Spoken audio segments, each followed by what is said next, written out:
Have a great topic to share. That's very different, obviously, from what we just heard. But this is perfect opportunity for us to use our listening skills now. Yeah, I love that. So, yes, absolutely. So, the floor is yours. Okay, no, I appreciate it, and thank you guys for having me here. It's been a pleasure being a part of this membership, and of course, thank you to Tran and Matt and Ken for having me on. Today, I just want to touch base just a little bit about digital forensic investigations. So I know Declan was talking about, hey, give us a minute to talk about what we're passionate about, and this is something that I could talk for hours on. So, and I also learned that you're only going to listen for 44 seconds, so hopefully you get something good. But hopefully keep you entertained here. Just a little bit about myself and my experience. So I own a company called VX Digital Defense. My previous background is all in, or mostly in law enforcement, 17 years in law enforcement. I had ended my law enforcement career as a Denton County District Attorney's investigator over the computer forensic unit, where I serviced at least 27 police agencies across 3 different counties. So worked quite a bit, both in that capacity and as a detective prior to that. But a lot of my background is in the computer world. Loved it so much that I expanded my knowledge out into information assurance and cybersecurity. So, but one of my biggest passions is mobile device forensics and, of course, computers.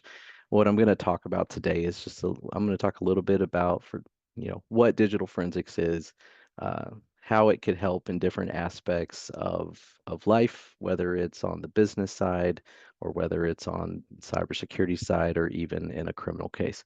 I'm going to end the presentation with an actual case study of where digital forensics had made an impact on a particular case and for a victim and their family. So hope you find that entertaining. Um, Also, I started getting on the bandwagon with the compliance and the CMMC world. So I'm loving that part, and I find that you know really with the forensics, compliance, cybersecurity, and everything, it all comes together. So I feel like even having this company is just almost like a dream job. So hopefully you guys are enjoying today's presentation, and if you have any questions, feel free definitely to come off mute and ask them. So first and foremost, what is digital forensics? It is the basically what we're trying to do as forensic examiners is trying to forensically collect and analyze digital evidence in a way that if we have to use it in court, we are forensically acquiring that information to where we're putting it into a particular container, we're hashing that information, we we are uh, we're making it valid. So it is a field in the forensic science community. We have to test and research, we have to validate our findings, and frankly, we have to know what we're talking about. We cannot rely even on our forensic tools that cost us sometimes $10,000 each um, a year. They're good forensic tools, but as forensic examiners, we really have to care for the type of information that we're looking at and how we're interpreting it. Digital forensic examiners go by, many names and using these particular skills, we can be examiners, analysts, cybercrime investigators. For most of us here, depending on your background and what part of the industry you're in, you probably see us as an incident responder as well, where we're really getting into the granular side of things and looking at endpoints and servers and so forth. in in my experience and examiners as a whole, we're looking at the results of data breaches. Right now I'm working quite a few capital murders and homicides in North Texas, and so these these type of cases, whether it's against a person or against a property or it's against a business, we've got small business owners here that are taking quite a bit of a beating, even on the cybersecurity side. They are targets, so what, as a digital forensic examiner, we're trying to go in and trying to pick up some pieces and give them some answers as well. We're not just operating on the enterprise level. Another useful area is where we're looking into some insider threats where companies are losing data, or they're losing money, or some sort of person is going in and you know taking information from the company that's not theirs. In forensics, we are imaging laptops, servers, cloud accounts, virtual machines, mobile devices, you name it. In recent years, for as long as I've been doing forensics, for at least 7 years, mobile devices are probably one of the most important that we're seeing, because you can tie everything into that. You can tie your business information into that through MDM. You can tie it, if you don't have conditional access on your Microsoft side, people can just log in anywhere and use their personal phones to download and view company data. Another thing is places like Apple are really good at securing their devices in an aspect where if you're not given the passcode, and let's say that phone was ever turned off, you're now facing an encrypted device where it makes uh, obtaining any type of information, whether it is information that is bad for a defendant or good for a defendant, like mitigating evidence and location data that could help their case. All of that stuff could be very detrimental if you're not able to get access to it. So that is one of the obstacles that we face. However, there have been some good tooling out there with like Magnet Graykey and Cellbrite are probably the top two forensic tool providers right now that have kind of opened that door that allow us to get data even from locked devices. So what are we locating on these devices? What are our capabilities, right? For those who are not familiar, we see a lot of the raw data. Okay, looking at a device, we are seeing databases in their raw format. Okay, we can connect tables, we can look into write-ahead logs, and before they start saving data into a SQLite database, we can tap into those depending on the type of acquisition that we get, and we can recover deleted data.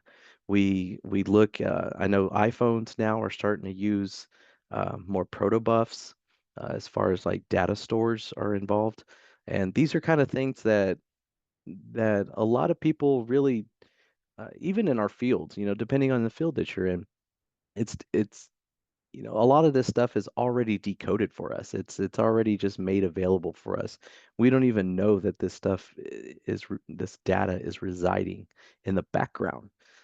So when it comes to forensics, like, even though we have these tools that can parse out a lot of this information, oftentimes it's not getting everything that we need.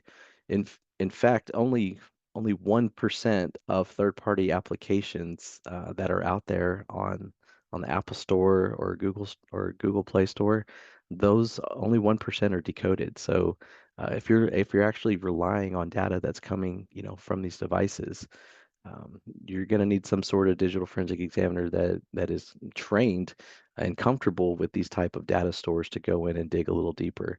And that's kind of one of the uh, the case that I'm going to talk about today, and how that kind of made a difference.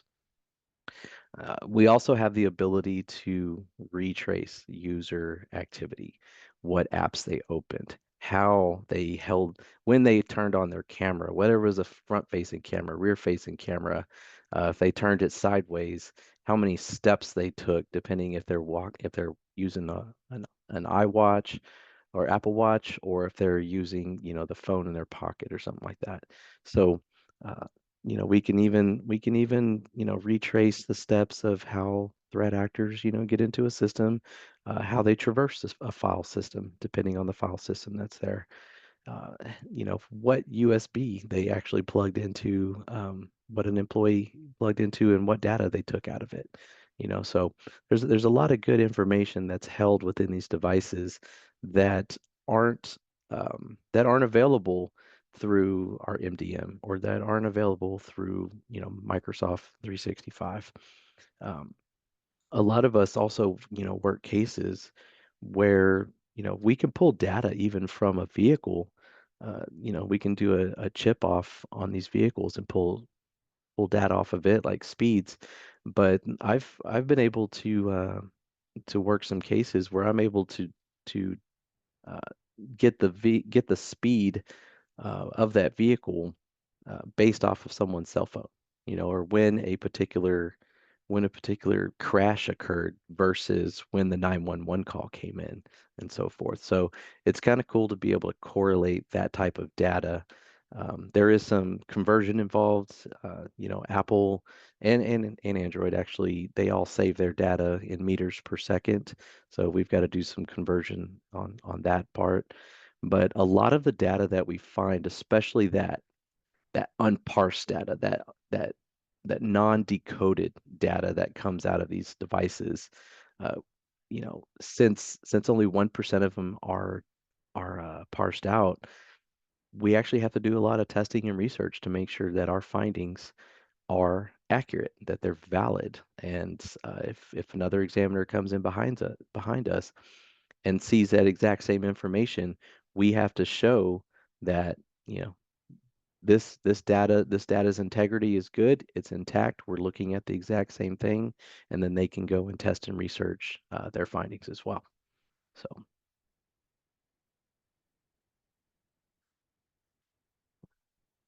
digital forensics is primarily, I would say, more of an investigative tool. Okay, so as far as the type of investigations that I've come across that I work currently, these are kind of spread out as far as what kind of things I see on my end. Starting out with the employee misconduct, uh, I had a law firm that they had a sexual misconduct allegation uh, between two different employees, and this particular time um, toward the end of the day. They were out of camera view. They didn't have other type of data that was available to review, and they started relying on the user activity to corroborate what the particular parties were claiming.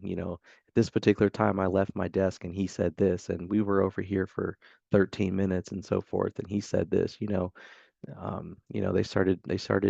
did the investigative part of it, and then they asked me to download both of their laptops. So it was good to go in there and just give them an unbiased view. And that's the biggest part about this job, is everything. You can't be biased in this job. The truth only relies on on the data. That's where my loyalty lies. And even on the criminal side of things, I have defense attorneys that I have to tell them, I'm like, listen, yes, you're hiring me to get a perspective on how this device is impacting your particular case, but I'm going to tell you the good, the bad, the ugly. I don't look for loopholes. I look for the truth in the digital evidence, and also whether the original examiner had done the proper job, as far as best practices are concerned. Insider threats. This particular example, we are, you know, with this one, I was looking at USB data. You know, how did a particular um, employee exfil data from their company? I was able to download their devices. I was able to pinpoint exactly where they clicked, what folders they interacted with, what time they did it. Was it locally? Was it done remotely? Is there someone else involved? When they plugged in a particular USB drive, what that USB drive is named, and then also the drive letter it was assigned, the serial number of it. So whenever we had an opportunity to interview and talk to that employee, they can deny whatever they wanted, but whenever we start showing them the evidence, the digital trail, and say, hey, we know you own this particular SAN disk or this passport USB drive. Um, we know you plugged it in at this particular time, and these are the exact files that you saved to it. We're able to retrace. It's almost like every single device is a crime scene. So we're able to just kind of go in there and pinpoint exactly what user activity happened. Incident response, you know, on our particular side, without going into too much detail as far as the long drawn out uh, version of what we do. We are doing a lot of triage and response. We are one of the first things that my company does is we deploy CrowdStrike out, to all the affected, actually even non-affected devices to kind of get a lay of the land and just kind of triage the events. We are hands-on as far as the existing logs that the particular businesses are encountering or what they've collected so far. One of the most important pieces is the memory analysis. So we've got tools that will go out there, acquire that memory, and mind you, like everything that we're doing is, minus the CrowdStrike portion of it, but any type of acquisition, data acquisition that we're completing, we are doing it in some sort of forensic manner. We're pulling that to where we can articulate exactly what this particular tool's doing, how it's holding it, how it's holding that data. We're hashing that particular main file and every file within it too. So again, it's all about the integrity of the files in case we have to use them later on against somebody. And finally, what I want to cover is really the impact of digital forensics in a criminal investigation. So what I want to talk about, and again, if y'all have any questions, feel free to ask. But this particular case was when I worked at the Denton County District Attorney's Office. I got a call from CSI at Denton PD, and my friend told me, "Hey, we've got this suicide case that came across, but the person that was also in the house, his name is Jay Rodder. He was an active police officer. He was a Tarrant County Sheriff's Office undercover narcotics officer. So what's kind of weird about this guy is I actually knew who he was. I mean, law enforcement is kind of a small world in some aspects, but I actually met this guy probably I would say like 12 years prior when we were both on patrol when I backed him up and we worked for two different agencies. So I remember the guy's name. I remember I'd seen him before, and other times as well. So which was kind of a weird situation. Here's this guy at this crime scene where his girlfriend had been reported as having depression, and he said that she shot herself with his duty weapon. So he's in a precarious situation because he's the last person to see this person alive. Not to mention, how does she get a hold of his duty weapon?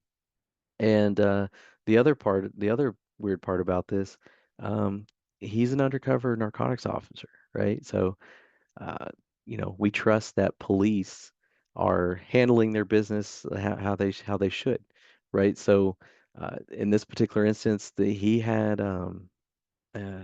mushrooms, he had marijuana, and I don't remember if there was cocaine or not inside the house as well. And there was indicators that those those illicit items were being used too. So he's in a very bad position. But the one thing that was really kind of helping him was, um, by all accounts, as far as physical evidence was concerned, it did look like the victim did commit suicide from the placement of where the weapon was found, where um, where the pool of blood was, where she was sitting.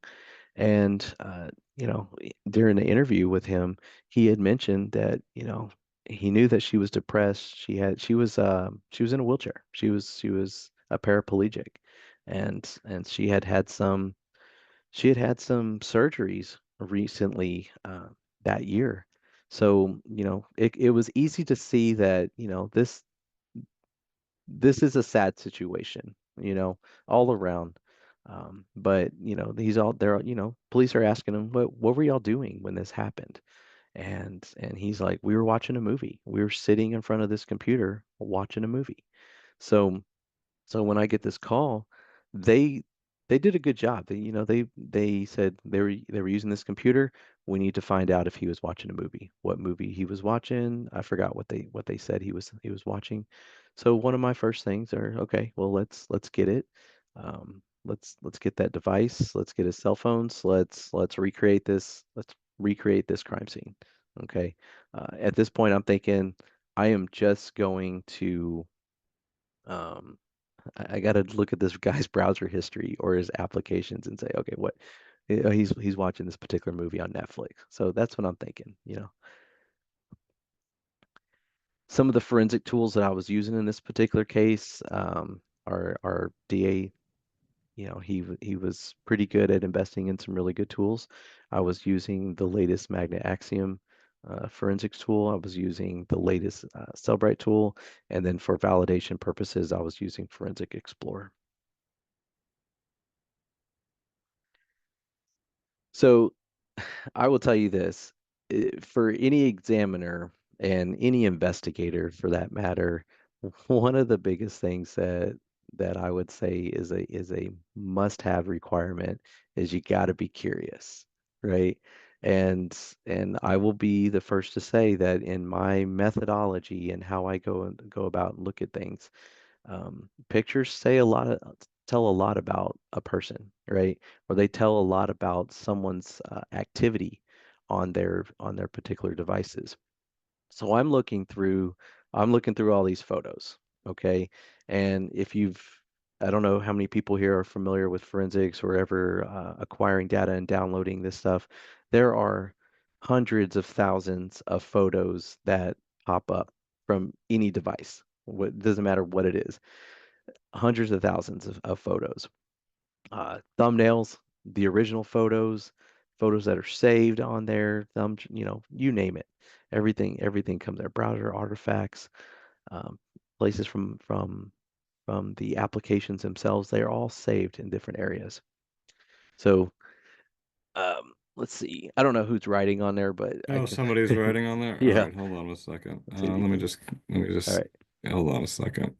We might be having some kind of stupid issue. no Hold problem. on. Keith Smith really likes Keith my Smith. Yeah, PowerPoint right there. it could be a Zoom bomber. I don't know. We'll just get him out of here. Cat walking on the keyboard. Uh, All right. I don't I'm know not how sure we how to. clear it though. I don't know how to clear it either. That's okay. Only we could do some forensics. Yeah. I mean, we identified the perpetrator already. Let me see if I could stop share and then share it again. Let's try Yeah, that. yeah. Okay. Oh, Matt, always fun. I There we I go. turned I Turn turned it on off and turn it back on. I turned on the waiting room too, Ken, just in case. All Okay. right. All Great. right. So so I'm looking through all these photos, right? And I have an idea of the timeline, right? We know when the 911 call came in. It was around 11:30 something, or a little after 11:30. And I see this, obviously there's a suicide involved, and every suicide, no matter what it is, even if it's clear cut, we work it as a homicide all the time. Okay, this is so we're not missing anything. And so I'm looking at this image, and obviously we've got a Glock in here. I can't really tell if it's a 40 cal, 9 mil, 45, whatever. We don't know, so we just know it's there. We got a keyboard, we got a desk, we have a computer monitor, Um, we have a lighter and a pen up here. So I had really good friendship and communication with the lead detectives at Denton Police Department. And I'm letting them know. I'm like, hey guys, this photo popped up here. It was on the date of the suicide, and it's around the time that uh, that this incident occurred. So I'm messaging them, and they they write back. They said that is the desk that she was shot, where she shot herself. That is the computer in the background on the back left, the one that's inside of your, the one you're examining right now. And who took that photo? When was that photo taken? And at this particular point, I'm looking at one thumbnail. So if anyone's familiar with thumbnails, you're not getting any type of metadata out of these things. You're not getting anything. So all I have is a file name and a Mac times with the dates. So I don't have a lot of information. All I know is I start tracing it back and I find out that it's associated with Discord. So I'm going through his computer. I find a particular, this folder in the app data roaming area of Discord, for Discord, and I'm finding a cache folder in there. So within this cache folder, I am starting to dig a little deeper. My $10,000 magnet axiom forensic tool tells me nothing about Discord other than it exists on the computer. All right, that thumbnail is not telling me anything either. And what I find are some logs that are just kind of scattered with Unix timestamps, raw logs in there that looks almost like a log that was like a keylogger would log. There was some partial sentences, and then there are full sentences with the rest of those characters and so forth. Um, while I'm looking at this stuff, I remember this particular investigation took me at least 2 weeks, and which is a long time in digital forensic time. But I learned that they had Jay Rotter at the police station, and while they were talking to him, they left the room for a couple minutes, and they came back and said, "We're going to need to get your cell phone from you." He ended up wiping his cell phone and said, "Here you go." You know, he I learned also that he had some digital forensic experience as far as like, push button stuff with downloading phones from Cellbrite and so forth. Not much experience, but he knew enough that if he wiped that phone and did a factory resets, that whatever it is that was important on there would be gone. Okay, so one thing to keep in mind is he had an Android phone. When I start digging a little deeper, I took this particular cache folder, loaded it into open source tool, Chrome Cache View, and I started looking a little deeper. So one thing that, and these are hundreds of lines of little things. So while the offense or the crime scene sounds awesome, and whatever the result is sounds great, there's a lot of tedious looking and manually digging into these particular logs. So I start finding, um, again, I'm finding that date and time of interest, right? August 26, 2020. So this did happen during COVID. Uh, and at 11:08:33 p.m., I have a timestamp here, but within this cache folder, I identify a file name. So for anyone who's an Android lover, you know that all of photo um, your photo file names are saved in timestamps. So you have IMG, you have the date, August 26, 2020, and you have a time when that photo was taken. So technically, it could be within a few seconds or milliseconds, but these particular timestamps um, on the file name should match up pretty closely to the actual created date times on your device. So I'm looking here and I see that an Android device of some sort had taken this photo, and they were in this particular Discord channel. So again, these chats were not made available from the forensic tool at all. And so this is what I pulled out of a level DB log with the timestamps that I converted. All the timestamps. This is a converted view of what I pulled out of these particular logs. Again, everything was spelt out with, you know, with the 15985, everything, the Unix timestamp. So I had to convert everything so we can see it into central time. But it is it is laying out a timeline of events that were spelt out that we had no previous knowledge on at all. Now, mind you, we had the neighbors across the street, we had their Ring doorbell. So we have timestamps there. Now we have timestamps in a computer. And so I'm building this ultimate timeline of events.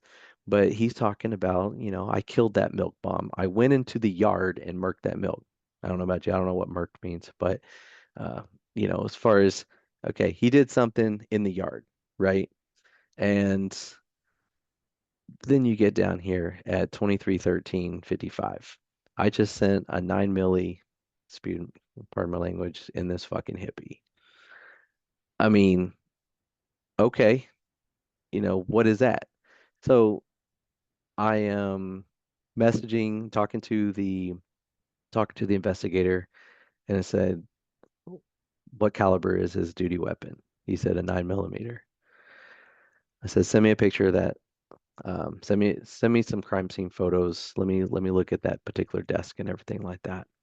So right here, immediately, I'm just like, he is like he killed her, but it you can't just stop there. We can't be like, okay, at 2313 or 2314, you killed her.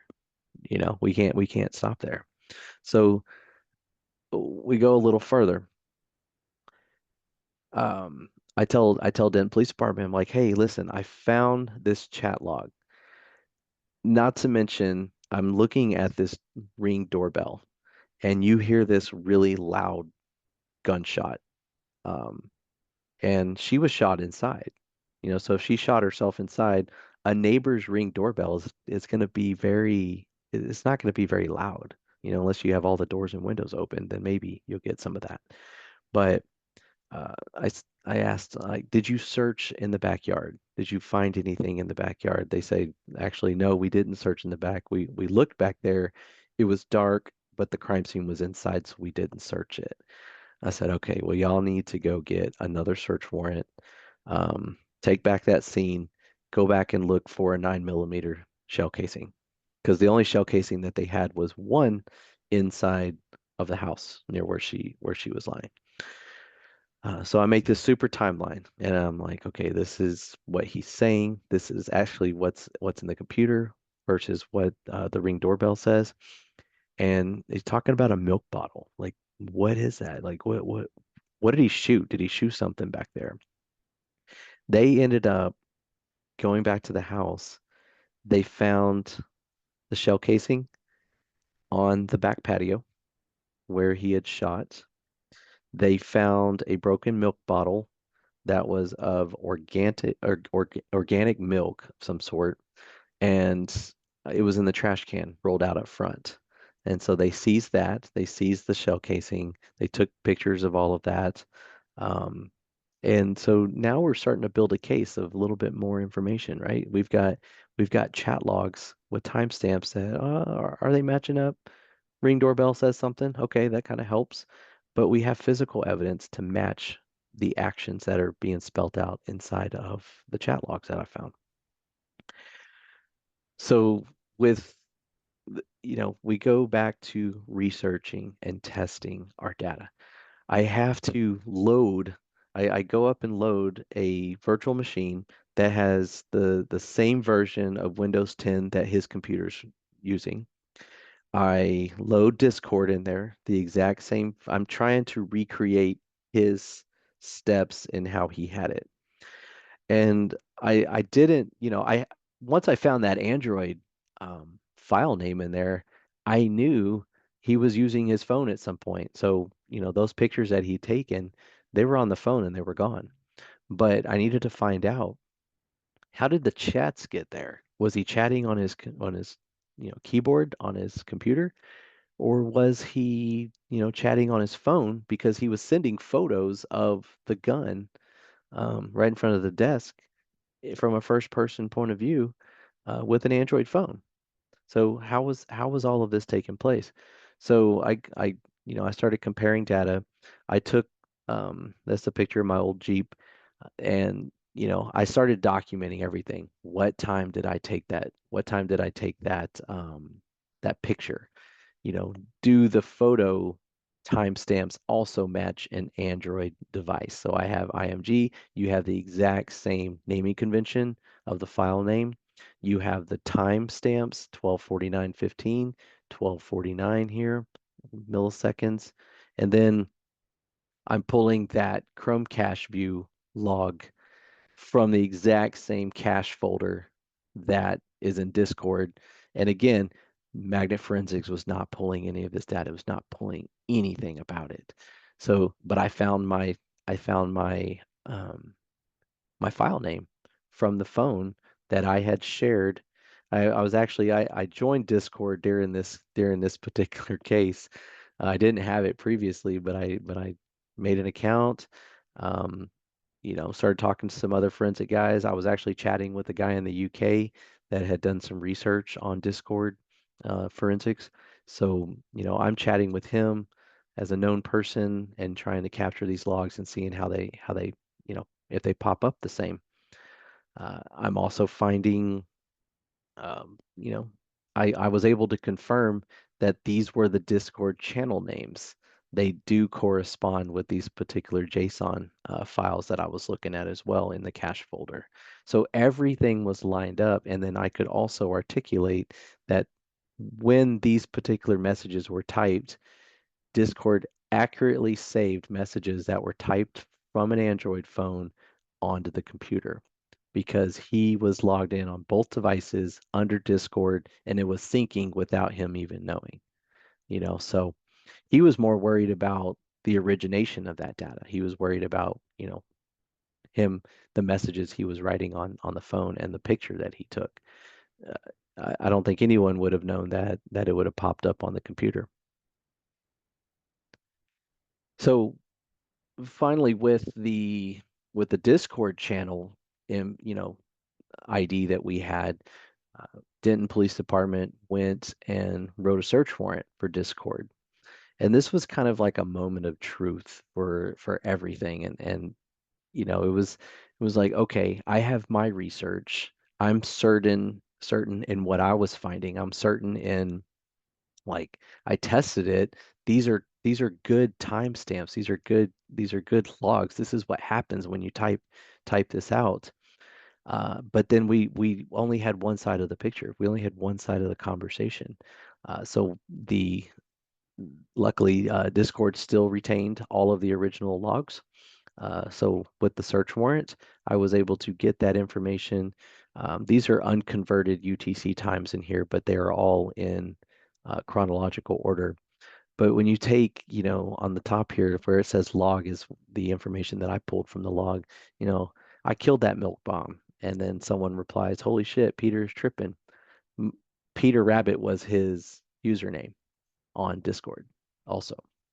And so they're going through this. What's your problem with milk? I went into the yard and marked that milk. So it's painting this entire picture. You get everything. You get his stuff that was on the computer, that was typed from his Android phone. You got the photo in there that falls directly in line with the rest of this stuff. So he sent that photo into the group message, and then they're questioning him and so forth. So it was very validating, but also a little worrisome because you don't know how this information is going to pop up. But when you start merging it all together, it was like a chain and sprocket, like everything just fit perfectly. So we take it to trial. Um, and and I'll tell you, even behind the scenes, you know, with our in-person meetings with Denton PD, yes, we had in-person meetings in COVID, but you know, they were very convinced that um, it was a suicide. The circumstances lined up to support a suicide. The physical evidence lined up to support a suicide, and um, you know, all I got to say is if you guys ever use a forensic examiner for anything, make sure they're not relying on a tool. Or if you get into digital forensics yourself, do not just rely on a tool. You've got to be curious. You've got to go and dig a little deeper. You've got to see where you got to go down those rabbit holes. So otherwise, you could be missing something. And I'm quite convinced that had I not gotten lucky, I think there is some luck involved and some skill. But had I not got lucky, found this particular picture of the weapon, and my curiosity didn't take me down that rabbit hole, we wouldn't have uncovered these particular logs and have that entire picture. So we wouldn't have been able to get justice on, you know, on the victim's behalf and her family. So, you know, following this logs and knowing what we know now is 3 to 4 minutes later after he posted that photo, he shot her. And it actually matched up to the ME's timeline as well. He actually delayed calling 911, so there was that portion in there as well.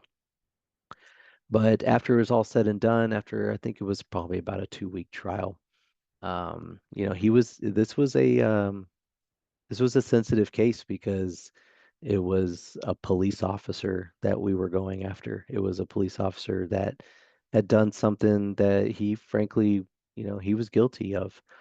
He killed his girlfriend. He shot her. Luckily he typed it out and we found it. But I think one thing that's surprising, he only got 30 years in prison.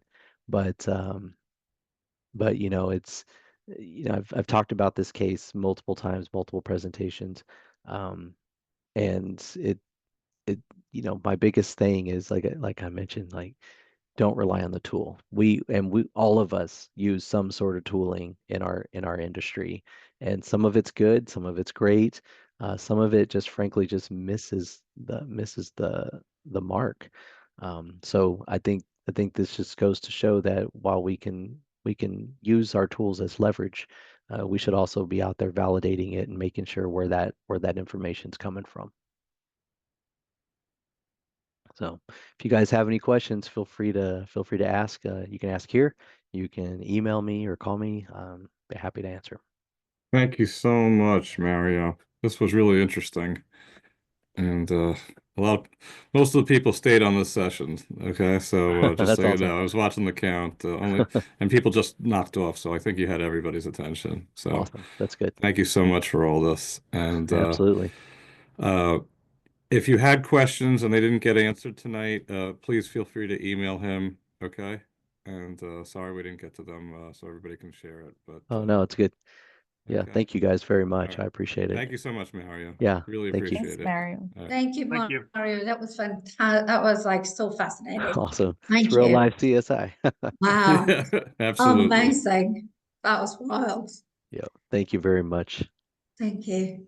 All right, everyone. Have a great night, and Okay. I will see you at the next event. Yeah, Good good Okay. night. You Great again. job. Night. Thank you for Very your Okay, good. service. everyone. Thank you. Thank you. Yes. Thank you Bye, very everybody. much. Thank you. Take care. Thanks. Night, everyone.